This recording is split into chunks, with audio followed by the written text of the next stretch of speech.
So yun po, no, what's up sa inyo mga pinagpala. So welcome sa aking YouTube channel. For today's video, bibigay ko ng tips ng mga bawal na i-upload sa inyong Facebook Reels. So bago natin simulan ng ating tutorial o ating tips, mag-i-intro po muna tayo.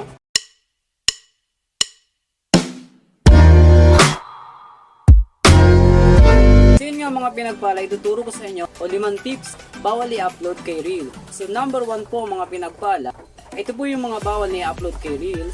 Wag ho kayong mag-upload ng video na merong mga music background o yung music na galing po sa YouTube o yung music na lagi nyo napapakinggan sa radyo dahil copyrighted po ang tawag doon. So number 2 naman po tayo mga pinagpala, static video. Ano ho ba yung static video? Ang static video po mga pinagpala, yun po yung mga picture na nilagyan nyo po ng text at ginawa nyo pong video at in-upload nyo po sa Reels. Yun po yung bawal na bawal kay Reels. Number 3 po mga pinagpala, bawal po mag-upload ng video na meron pong watermark. Ano po yung mga watermark? Katulad po na nakikita nyo mga video na link sa TikTok na meron pong nakalagay na logo ng TikTok or CapCut.